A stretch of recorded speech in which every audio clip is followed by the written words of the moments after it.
Ale jaké mlieko dáme na túto polečku? Skočkaj, ja. Tak, Ty si taký dobrý strýko.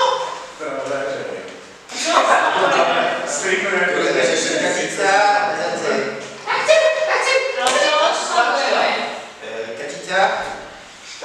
Kačica. Nechceš? Kačica. Rezace.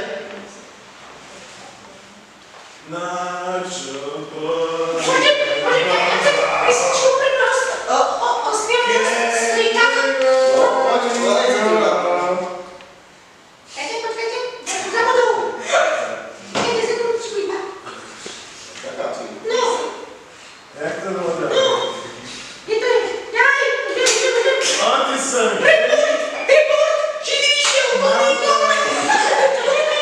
Čierne Ja zem. si kľúči daj. Ideme sa nebali.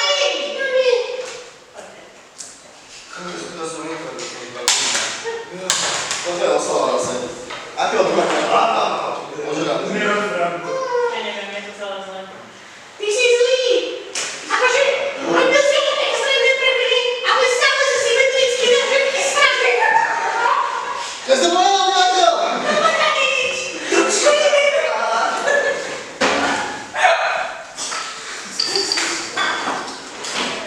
Detstvo, daj to, ideme na kurva. Kde je ten druhý?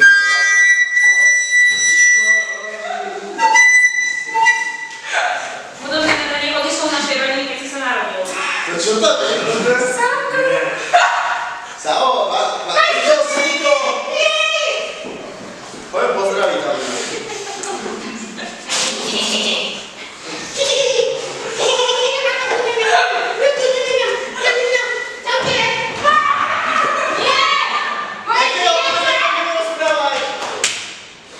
Kačica. Rezace. Dan. Máme ho teraz. Začína trieda. Takže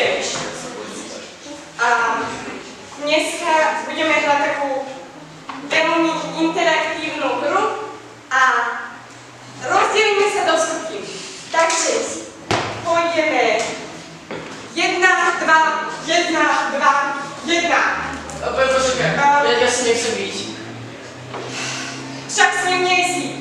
1, 2, 1, 2, 1. Ale s ním... Nie, nejdem to meniť, odmietam. Akože toto robíte každý raz, ja sa to snažím dať vám nejakú peknú hru, proste spraviť to zaujímavejšie a vy proste neviete spolupracovať. Jednotky sem, dvojky sem. Ale hneď. Tak jedna. Dvojky. Dvojky. Že budeš škaredý. Jest, konečne. Kiko je na tým místu. Áno, Kiko? Mohol by sa prosím. Ja by som sa o sebe vyčil. Prosím. On je jak môj brat. Nie. Prosím. Nedokážeme to tak. Nie. A čo ste vy? Akože čo si tu myslíte, že musíte stále sa tu držať za ručky, stále musíte byť spolu? Nie, ideme hrať hru. Takže, vy budete... Vidíte, už som aj zabudol, čo to malo byť. No nič, toto sa s vami fakt nedá. Sadnite si, ideme sa učiť, fakt. Ale Normálne sa neviem. to je všetko tvoja chyba. Fakt, lebo keď títo dvaja musia byť spolu, henty sa nemajú radi, toto fakt nie je možné, akože... Fakticky, kebyže on skočí z okna, tak ty skočíš za ním? Áno. Neverím vám, fakt, akože by si skočil za ním? Skočil by si za ním z okna? Fakt, že čo to nadáte? Nemôžete ma telefóny, nemôžete ma telefóny! Haló, vy čo ste na to moci? Vy čo robíte? Idete knižovať? Idete knižovať?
poštovej.